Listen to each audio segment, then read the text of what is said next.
Hello and welcome back to Rage Gaming in Diablo 4. Today I'm finally making my review of Season 2. At this point we've had the Pinnacle Challenge officially beaten and the last kind of main content in the Midwinter Blight actually revealed.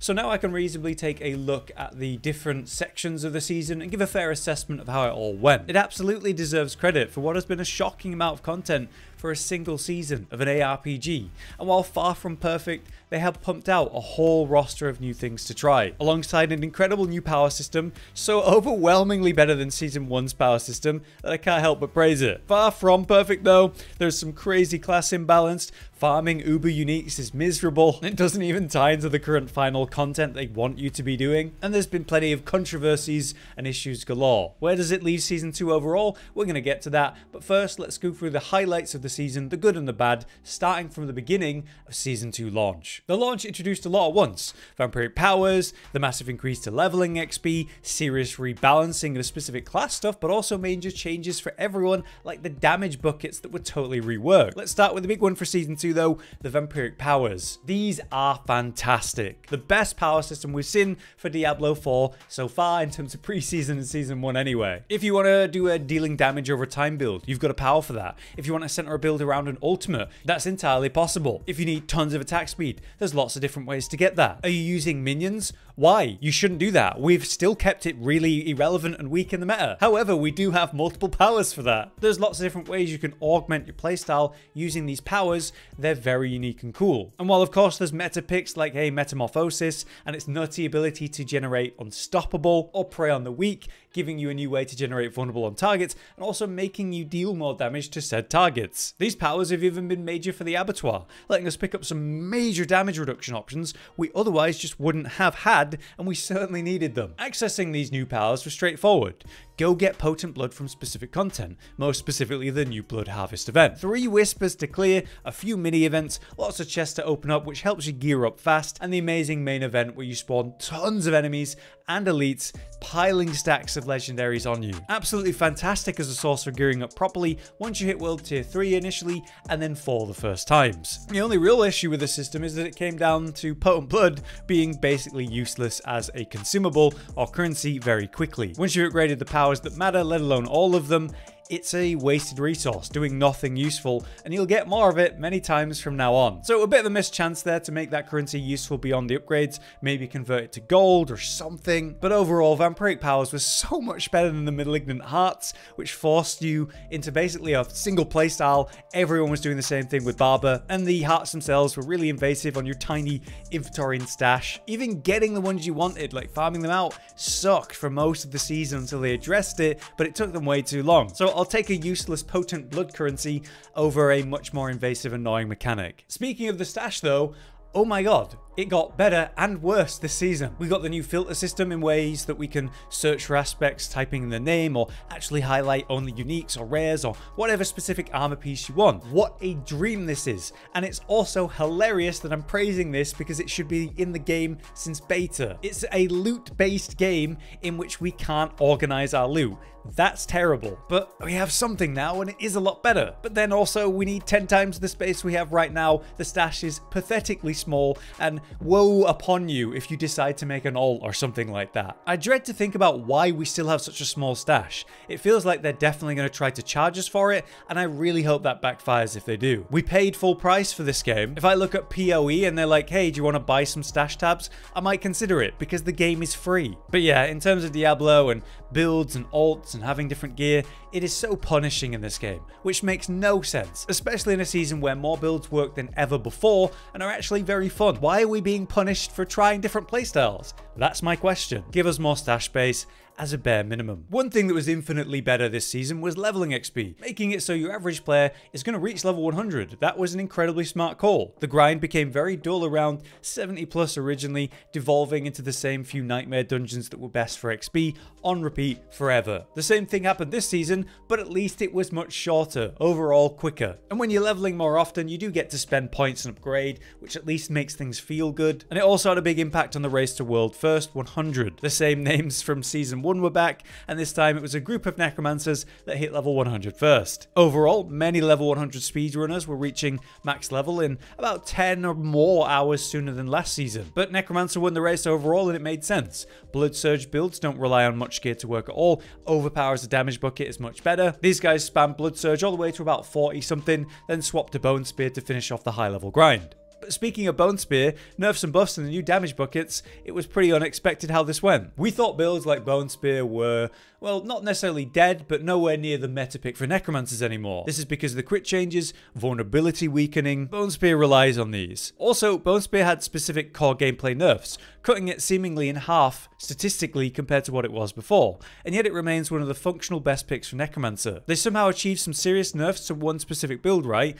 and the damage bucket changes, but kept everything feeling strong and functional. Overpower is awesome now, scaling and working in a much more functional way, and with the overpower based unique amulet or the vampiric powers, you actually have ways to get overpower as any class and any build. The core damage stuff, I think they've done a great job with that. What about elements and element resistances? They've done awesome here too. A core system that wasn't working in preseason or season 1, and a major negative for say sorcerers who are meant to be relying on their awesome inbuilt element resistance. Now we have element enemies actually mattering, and so our own resistances to manage is very important. I've needed to gem for it, paragon for it, roll specific gear affixes for it. It's a relevant way to reduce incoming damage, and it's not confusingly complicated either, so brilliant job here. Feels weird to praise something that should have worked from the start, but I like how they solved it, so yeah. Something that's come up this season is the major improvements to sorcerers and barbarians in specific, who were pretty damn sad in season 1. Sorcerers are now kicking ass, and barbarians have pulled ahead of sorcerers in the abattoir. But then there's been some issues revealed again with the abattoir stuff. When you make everyone's DPS feel insane,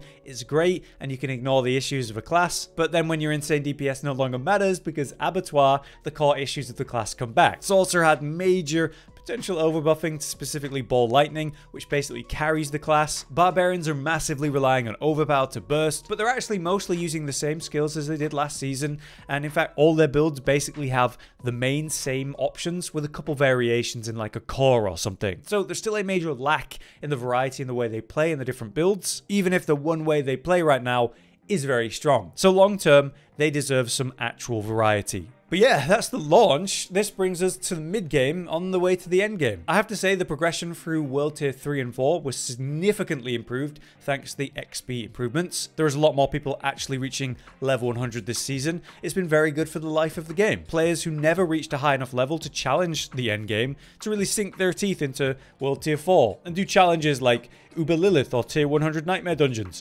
People are actually doing that now. With that though, they made Nightmare Dungeon tiers noticeably easier too. Much more friendly in its difficulty scaling, there's been more players than ever actually achieving that Tier 100 clear. It used to be a real achievement, time comparisons, which class is actually able to do it, what builds in what time. Now, every class can confidently achieve it, with many builds at that. So it's been much better in that way, but it did take away the challenge it provided, but they clearly planned for that when they were going to release the abattoir. They also added entirely new types of content for this section of the game, something we called for in preseason, actual single target focused challenges. So we have new target bosses. We target them because they drop specific uniques, so you hunt specific bosses to get the uniques you need. Not only that, but they've been a great source of high eye level loot when you're getting adjusted to say World Tier 4 initially, and feature some neat mechanics and cool visual design. The problem is they're completely lacking in any real challenge outside of Duriel, which was only for like the first week. It was a great idea to make them more accessible at different levels though, clearly balancing them for our progression. It's just long term when you hit the end game, the ones that are lower level become useless, ignored, and a pushover. Perhaps those lower level bosses should have rewarded more in terms of getting you to the stronger summons for the next bosses. They kind of did that for two specific ones, but the way they did it was a real pain, so we'll talk about that when we get to it. Overall, the new aspects and uniques they've added this season have been great, but I wanted to highlight Tibalt's Will as the best. It's not just picked because it's strong, it's also really satisfying to use, especially in combination with Metamorphosis, that vampiric power. Get unstoppable like that dash, and now you've got some serious increases to damage and it provides a ton of resources to work with. Encouraging really mobile gameplay, unstoppable gameplay which is awesome, and major DPS improvements because of that. The concept itself works with damn near every build in the game, so what a fantastic item addition. Things will change when we don't have meta dashing to rely on, but I'm sure we'll find a way. Alright, now the true endgame highs and lows. Firstly, Uber Lilith. The formal pinnacle challenge was nerfed, with less health and generally less threat. Despite that, still a challenge because many of her mechanics will instantly kill you. The best builds then are the ones that kill her so fast that you can actually skip most of the danger. The thing is, that kind of stomping of a dangerous boss is actually really fun. They had done a great job with this level of DPS requirement.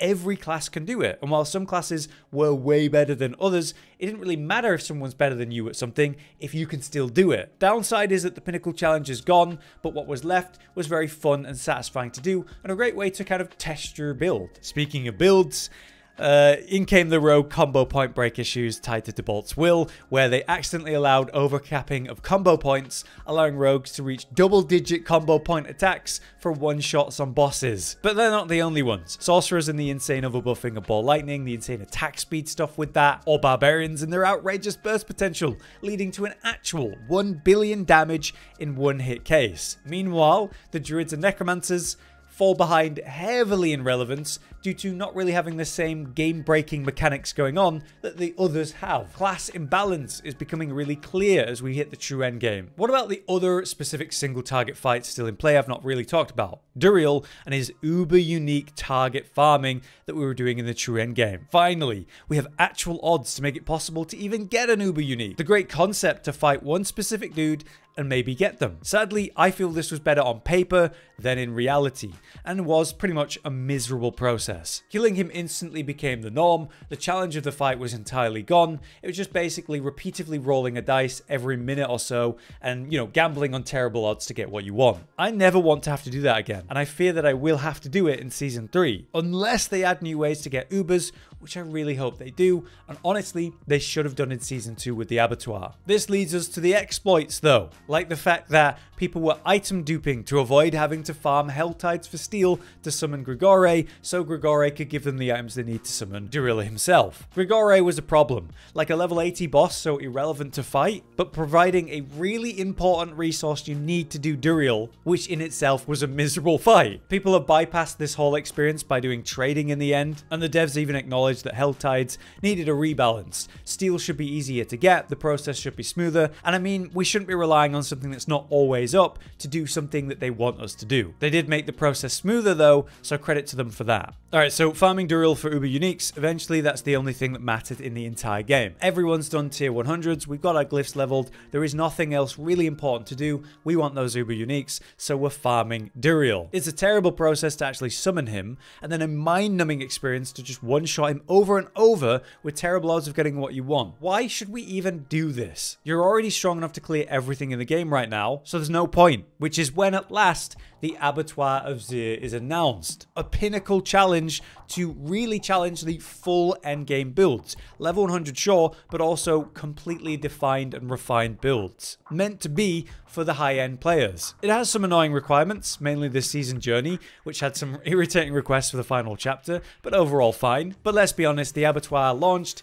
in a very bad state, and it ended up causing quite the drama. More players than ever were complaining that they couldn't even beat a tier 1 or 2, showcasing that they didn't really understand how to push their class that far. Except also, it's fair to say that these people were being challenged too much initially. Absolutely give players a serious challenge at the higher tiers, but why is a tier 5 so ridiculous? Why do you need Uber Uniques for a tier 5? It was overtuned, and the difficulty scaling was way too high, way too fast. They addressed that in a patch before too long. They even reduced the incoming damage in there by 20%. They improved the glyph XP that you get, because that was pathetic too. Despite these improvements that came after not too long, I still think the initial implementation was really poor. You want to give your players a reason to challenge themselves and push the limits of the build, a reason to farm Uber Uniques and keep playing the game, but they went way too hard. And the result was basically using game exploits like snapshotting rather than using in-game mechanics, because it was literally impossible. I don't want literally impossible content that requires exploits to beat. I want challenging and fun content, which is pretty hard in Diablo 4 because there's so many kind of BS mechanics where you get one shot if they scale the damage damage up too high because it's completely unavoidable damage. It also exposed the serious class imbalance of Season 2. If you look at, say, the lists on Max Roll to see who's done what, it's 80% Barbarians and like 10% Sorcerers and the remaining 3 classes for the rest. It was really funny to find out that the final tiers were literally impossible to achieve because you couldn't level the glyph high enough in time before season end. So they actually increased the glyph XP like I said, but how did they launch it like that? And there's no reward for doing any of it. Why aren't Uber Uniques dropping in there? That would encourage the challenge so much better and make those items feel better to get. It was a messy launch, but I still think it was a good idea. An actual endgame pinnacle challenge that is for the endgame builds at max level. They just went too far with it, and unfortunately Diablo 4 has caught issues with the way that, you know, certain enemies work. I have more faith in the pinnacle challenge for Season 3 being a bit better planned and implemented based on what they've learned in the Abattoir. Will they get class balance right for that? Well, I'm a lot less convinced on that, but we'll see. Lastly then for the season, we just got the Midwinter Blight event, which is the first seasonal event for Diablo 4. Overall, it's inoffensive, more of a thing for newer players to do or alt leveling, but not necessarily something a true endgame player is going to concern themselves overly with. If you like to collect the cosmetics involved, you can, and that's fine. But that brings me to the conclusion on Season 2. Overall, Season 2 was a major step forward for the game. Tons of content, new systems, addressing the many issues with the current gameplay loop, and much better balance to the leveling and the various grinds. The new systems they introduced seem to all have a lot of different issues, but the old ones, where they were addressing old issues, they actually did really well with that. Really, Season 2 was what Diablo 4 should have been at its launch. It would have still been criticized for different questionable mechanics and issues it definitely still has, but this would have been a much better starting ground to build from. Now we have a bigger variety of builds that are actually viable for every class, core mechanics are greatly improved or actually working now, and we have more options in endgame with new ways to get gear and attain the uniques we need. It was a lot better long-term content drip for the life of a season, keeping the player base going. So it's a good starting point to build off for, yeah, what the game should have originally been. I think they need to keep going though. They need big updates, new content, better balancing, fix the useless builds of which there's still many, create more gameplay variety and options. Don't pigeonhole us into a specific type of content always. You want to create a fun gameplay loop for each major section the player is going to go through and different options within. On that note, please make it easier for us to change builds. The stash remains an absolute nightmare, and if you have an alt, it's even worse. How do we not have the technology in 2024 in an ARPG based on builds where we don't have loadouts? On the other hand, if they knock it out of the park like they did with the season power, the vampiric powers for Season 3, I think that's going to be awesome, but it's also hard to ask them to provide the amount of content they added in Season 2, because Season 2 was very clearly their desperate act to save the game. We do have other things coming we know about, like leaderboards and challenge dungeons, a new power system, and hopefully better balancing of the systems they added in Season 2. In the end, this has left me hopeful, which I definitely wasn't sure I'd ever say after the experience of preseason and especially Season 1. Let's hope that Season 3 doesn't let us down, but I do think it's looking good. Except the stash, obviously. That is a joke. How do we not have more tabs in this season? For now though, that's been my thoughts and my look back at Season 2. Let me know what you thought, and if you enjoyed the video, you can drop a like, it really helps. Until next time, I've been Hollow, you've been you, thanks for watching, and I'll see you next time. Josh, Cotton, and Hollow with the videos, dropping the humor like a hammer on your tippy toes, bringing entertainment on a daily arrangement to take our insanity and turn it into entertainment. Yes, I said entertainment twice, to reiterate that it is nice to look into your faces on a mostly daily basis when you let us in your homes to make the whole world a stage. Goodbye.